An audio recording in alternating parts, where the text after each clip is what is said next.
In November 2021, a restoration team working in the basement storage of the Iraq Museum in Baghdad opened a wooden crate.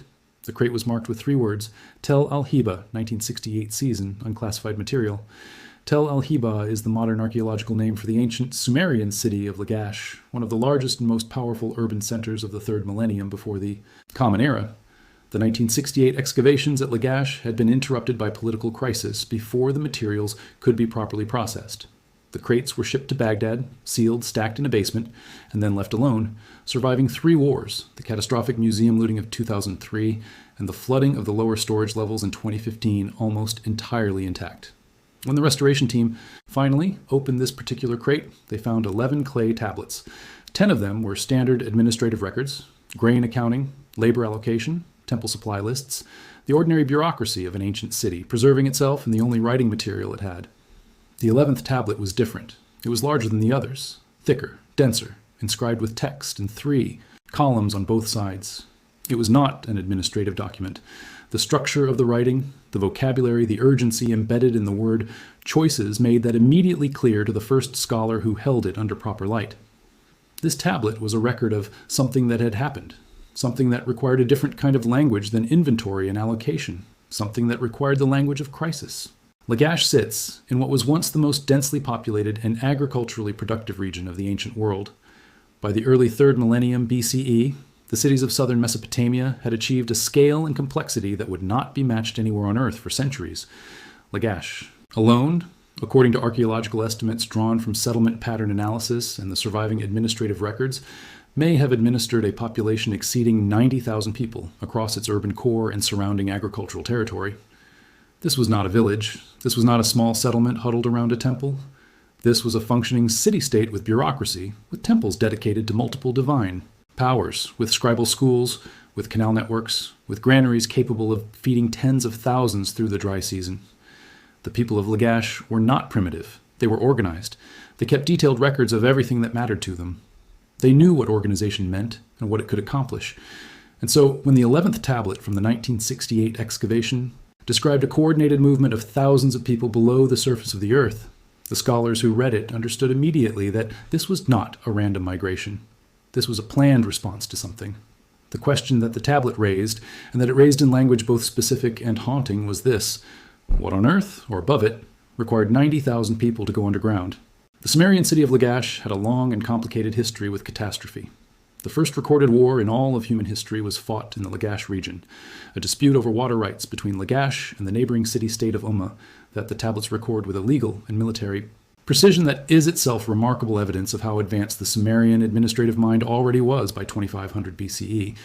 The city knew conflict. It knew drought because the entire agricultural system of southern Mesopotamia was a perpetual negotiation with a hostile climate, dependent on managed irrigation in a landscape that received almost no rain. It knew flood because the Tigris and Euphrates that gave Mesopotamia its fertility also gave it its danger, rising unpredictably and erasing in days what had taken years to build. The archaeological record of Lagash at Tel al-Hiba confirms a significant flood event in the late early dynastic period, around 2400 to 2350 BCE, now understood by geoarchaeologists to have been caused at least in part by the deliberate breaching of canal embankments during military conflict. Someone, at some point, weaponized the water that kept the city alive. The land of Sumer knew how to suffer. It had been recording its suffering in clay for centuries by the time the 11th tablet was written. What made this tablet different was not the suffering it described, it was the response. The text begins with a phrase that the first translators working on the tablet flagged immediately as unusual. The Sumerian word it uses to describe the condition above, the condition that preceded the movement underground, does not appear in standard administrative texts. It appears, with variations, in the Sumerian city laments, the great poems of devastation composed around 2000 BCE to mourn the destruction of Ur, Nippur, Eridu, and the entire land of Sumer after the fall of the 3rd dynasty of Ur. In those laments, the same category of word describes the sky when something terrible moves through it. The lament for Ur describes a bitter wind that moves across the land and empties it. The lament for Sumer and Ur describes a force that the gods have decreed and that no human power can turn back, moving from above and leaving behind it silence and ash. The same conceptual vocabulary appears in the Nippur lament, in the Eridu lament, in each of the 5 canonical city laments that scholars have identified and translated.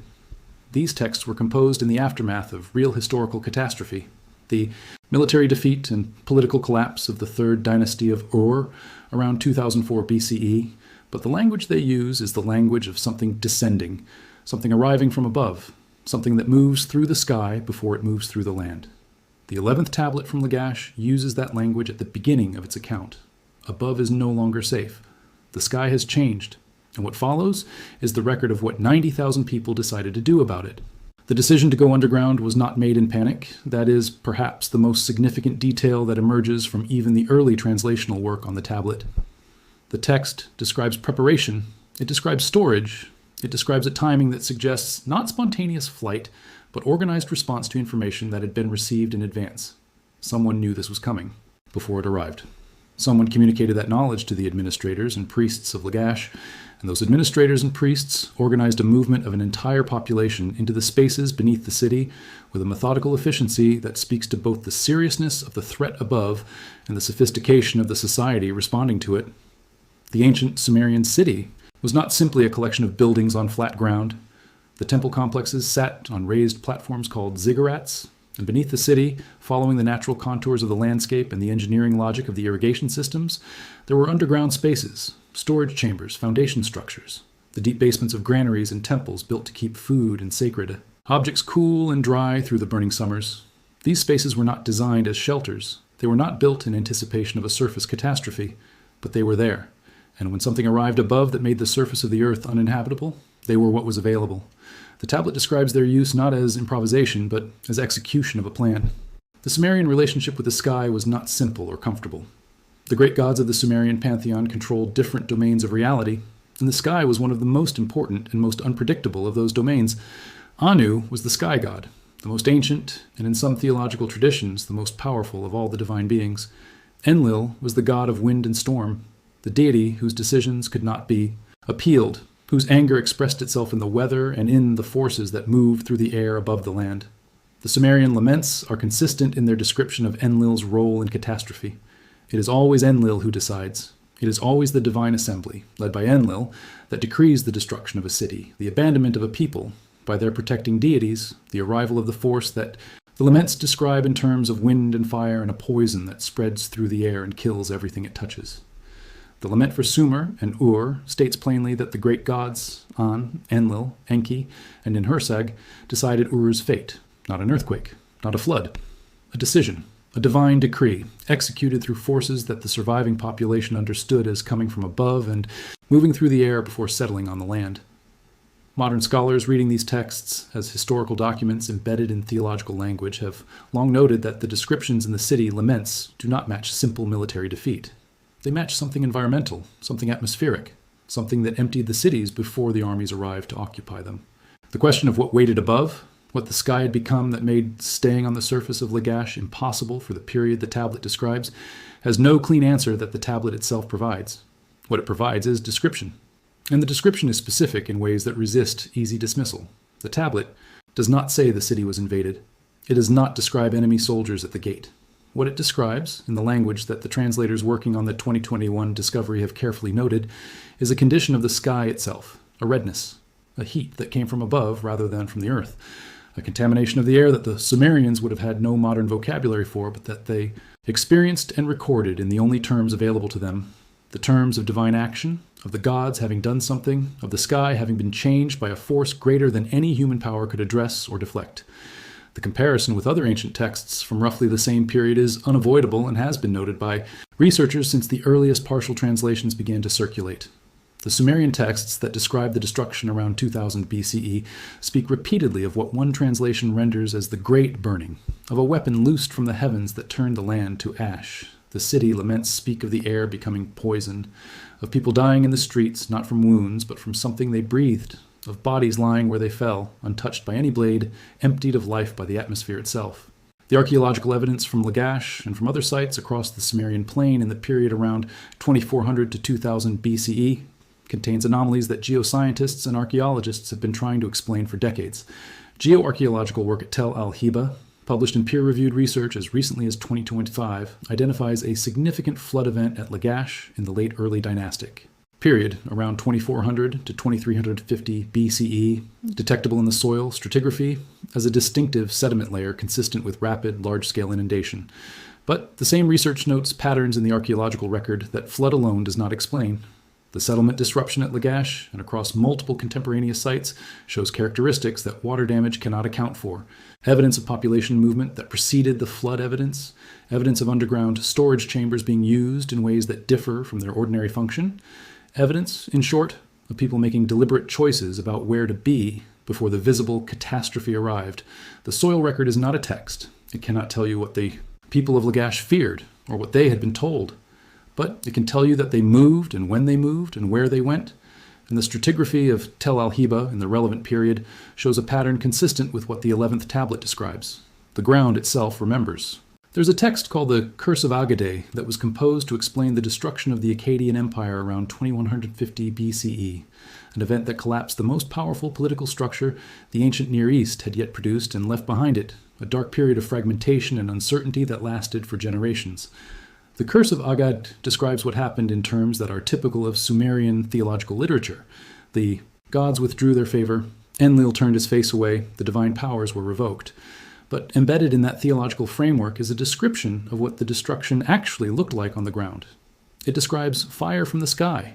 It describes the land becoming strange, the animals behaving as they would before a catastrophe, the birds moving in unusual patterns, the rivers changing. It describes a heat that came before the armies arrived. Modern researchers studying the Akkadian collapse have identified this period as coinciding with a major climate event, a rapid and severe aridification that struck across a vast region from Mesopotamia to the Indus Valley simultaneously around 2200 BCE. Ice core data, marine sediment analysis, and pollen records all confirm that something changed dramatically in the Earth's climate system during this period. Now, what caused that change is still debated, but the Sumerian texts describe its arrival from above, and the populations affected by it went underground when they could, and moved when they could not stay, and recorded what they experienced in the only medium they had. The city laments of ancient Sumer are among the most emotionally devastating literary documents ever recovered from the ancient world. They were composed by scribes and priests in the aftermath of the fall of the third dynasty of Ur, around 2004 BCE, and they mourn not just the political defeat of a great empire, but the absolute emptying of the cities that had been the center of Sumerian civilization for centuries. The lament for Ur describes a city abandoned by its god, its streets silent, its temples empty, its people gone or dead. The lament for Nippur mourns the sacred city where the great tablet of destinies was kept, where the divine decrees that governed the fate of humanity were inscribed. The lament for Eridu mourns the oldest city, the first city in the Sumerian tradition, the city of Enki, the place where civilization itself was believed to have begun. Each of these laments describes the same essential sequence. The gods decide. The sky changes. The people suffer or flee. The city's empty. What is significant about the 11th tablet from Lagash is that it describes the moment of decision, the moment when the people of Lagash received information about what was coming and chose their response. It is not a lament. It is not composed in grief after the fact. It reads as a record made during the event, or immediately after, by someone who had been present for the decision and the movement, and who wanted the future to know in precise terms what had been done and why. The Sumerian concept of the underground has a theological dimension that is impossible to separate from the practical reality of sheltering below the surface during a surface catastrophe. The underworld in Sumerian cosmology was called the Kur, a vast and gloomy realm beneath the earth where the dead went after life and where certain divine powers resided. It was the realm of Ereshkigal, the queen of the dead, and of Nergal, the deity of plague and destruction, who would become increasingly important in the Are, theology of the late Sumerian period. But the Kur was not simply death. It was also depth. It was also the place beneath, the space that existed below the chaos of the surface world, the realm of the underground waters where Enki had his home in the Abzu, the deep fresh water that was the source of life. To go underground in a moment of surface catastrophe was not simply a practical decision in the Sumerian imagination. It was a movement toward the divine domain of Enki, toward the deep water and the wisdom and the protection that Enki had always extended to humanity in its moments of greatest need. The city laments describe Enki as the one god who does not simply accept the destruction, who argues against it, who finds ways to preserve what can be preserved. The movement of Lagash's population underground, if the 11th tablet is read in the context of the broader Sumerian religious imagination, was not just survival strategy. It was theology in motion. It was a population moving toward the god who had always been on their side. The question of what specifically weighted above, what force or event or atmospheric condition made the surface of Lagash uninhabitable for the period the tablet describes, has attracted serious scientific attention since the early translations began to be discussed outside specialist circles. Researchers have proposed several explanations grounded in documented natural phenomena. A major solar energetic particle event, what modern science would call a solar storm of sufficient intensity, can temporarily strip away the protective atmosphere and expose the surface of the Earth to radiation levels that are lethal for extended outdoor exposure. Such events are documented in the ice core record, and analysis of radiocarbon concentrations in tree rings and ice cores has identified several candidates in the period between 3000 and 2000 BCE that represent anomalous solar activity of precisely the kind that would make surface exposure dangerous. A large meteor airburst or impact event, like the one documented over the Tunguska region of Siberia in 1908, but vastly larger, would produce atmospheric effects, heat pulse, pressure wave, debris cloud, lasting days to weeks, during which underground shelter would represent the only viable survival strategy. Volcanic winter events, produced by major eruptions injecting sulfur dioxide into the stratosphere, create atmospheric conditions that can make surface survival genuinely dangerous for extended periods. The ancient world was familiar with all of these phenomena in the only vocabulary available to it, the vocabulary of divine action and divine anger, and the sky doing something that the sky had not done before. There is something in the structure of the 11th tablet that its translators have noted as particularly unusual, and that distinguishes it from the lamentation literature and from the ordinary administrative record. The tablet counts. It provides numbers. The city laments of Sumer are powerful poems, but they do not typically give population figures. They speak of the people in collective, lamenting terms: the dark-headed people, the people of Sumer, the inhabitants of the great cities. The 11th tablet from Lagash gives a number for the population movement it describes, and that number, translated with appropriate uncertainty given the fragmentary preservation of some sections, is in the range that modern scholarship has consistently rendered as approximately 90,000. That number is not random. It is not symbolic in the way that some Sumerian numerical traditions use large numbers to indicate indefinite greatness. The context of the number in the tablet is administrative. It is presented alongside references to food stores, to the organization of the movement, to the allocation of underground spaces. It is a logistical figure. It is the kind of number that someone who had to actually manage the movement of a population below the surface of the earth would need to know. 90,000 people needed to be fed and sheltered and kept alive in underground spaces, while something above made the surface uninhabitable. The tablet is, among other things, a record of how that was done. The period around 2400 to 2000 BCE in Mesopotamia was one of the most turbulent in the entire history of the ancient Near East. The early dynastic period gave way to the Akkadian Empire under Sargon of Akkad. And that empire rose to a dominance that no previous political structure had achieved, controlling territory from the Persian Gulf to the Mediterranean. Then it collapsed, dramatically and within a relatively short time period, in ways that the historical and archaeological records still cannot entirely explain through conventional political or military causes alone. The Gutian invasions from the east are typically cited, but Gutian pressure alone does not account for the speed and completeness of the Akkadian collapse, or for the simultaneous disruption of other civilizations across a vast geographic range. The contemporaneous decline of the Indus Valley civilization, the disruption of Egyptian settlement patterns around 2200 BCE, the evidence of mass population movement across the ancient Near East in this period, all point to something systemic, something that affected not one empire, but an entire connected region of the ancient world.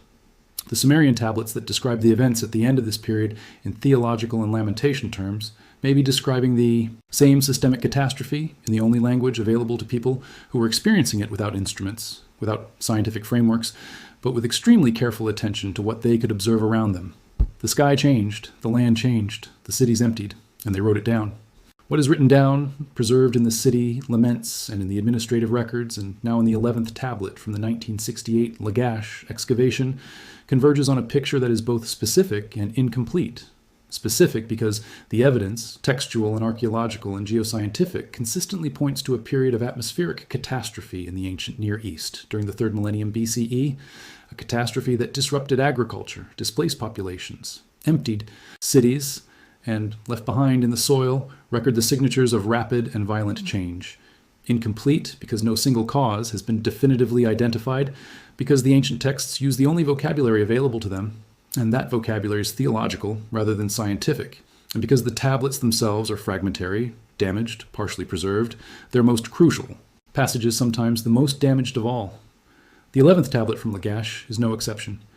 The section that might most directly describe what was happening above the surface, the specific nature of the threat that drove 90,000 people underground, is in the damaged portion of the third column. The cuneiform is there, the clay survived. But the salt crystals that formed in the storage crate over 50 years obscured the most critical lines. Improved imaging technology and ongoing restoration work may eventually recover those lines. Until then, they remain a gap in the center of the account, the absence at the heart of the mystery, the place where the tablet would tell us exactly what waited above, if only it could. The people of ancient Lagash who went underground were not a primitive people running from a storm they did not understand. They were the inhabitants of one of the most organized and literate civilizations in the world at the time they lived. They had scribes who could record everything that needed to be recorded, administrators who could organize the movement of 90,000, people into underground spaces in a coordinated way, priests who maintained the theological frameworks through which the catastrophe was understood and interpreted. They had, in other words, everything that a society needs to process an unprecedented event and preserve a record of it for the record of a civilization responding to a catastrophe with the tools that civilization had given it. It records what was done. It records the numbers. It records the sequence and the preparation. What it does not resolve. What it leaves as the central open question that the missing lines might or might not answer is the precise nature of what made going above impossible for that period of time. The Sumerian scribes who pressed their reed styluses into the clay and recorded these events knew what was above. They had seen it, or been told by those who had seen it, or arrived after it to find what it had left behind. They did not need to explain it to themselves. They explained it in the only terms available to them, and left the record in the only medium they had. It was enough to survive 3 wars and a flood and 50 years in a basement in Baghdad. It may be enough to eventually tell us everything we still need to know. The world above Lagash, whatever it had become in the period the tablet describes, eventually became safe again. The tablet implies this in its later sections, in the references to the restoration of surface activity, to the return of people to the streets and the temples, to the resumption of the administrative functions that the ordinary tablets in the same crate were recording. The city survived. Lagash went on to further centuries of occupation, further dynasties, further conflicts, further records pressed into clay by scribes who seem not to have known or not to have cared what was stored in the basement below the building where they worked. The crate sat sealed for more than 50 years. The tablets waited. And when the restoration team opened the wooden crate marked Tel Al-Hiba, 1968 season, unclassified material, what they found was not just 11 clay tablets. They found a moment preserved in the most durable writing material the ancient world ever invented. They found the record of a decision made under the worst possible conditions by a people facing something that threatened to kill everyone on the surface of their world. A decision to go down, to go into the earth, to trust the deep spaces beneath the city to protect what the sky above had made impossible to survive.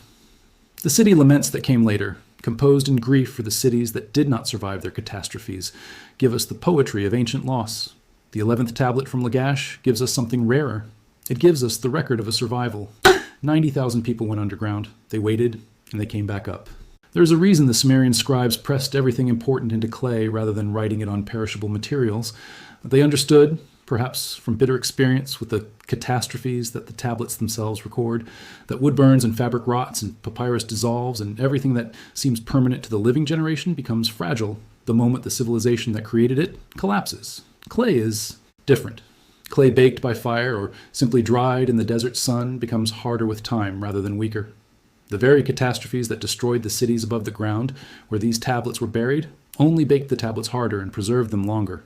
The fire that came down over Lagash, whatever its source and whatever its nature, baked the tablets stored beneath the temple floors into a permanence that no living administrator could have planned for. The Sumerian scribes who chose clay as their writing medium understood something essential about the relationship between preservation and depth. What is beneath the surface is protected from whatever destroys the surface. That principle led 90,000 people underground when the sky above their city became something it had never been before. And that same principle preserved the record of their decision through 50 years in a sealed crate, through 3 wars, through the flooding that damaged everything else in that basement. The tablet survived because it went down. The people of Lagash survived because they went down. In the oldest written record in the world, the answer to catastrophe was always the same. Go deeper, stay below, and trust that when the surface of things has finished being dangerous, there will still be something underneath it waiting to come back up.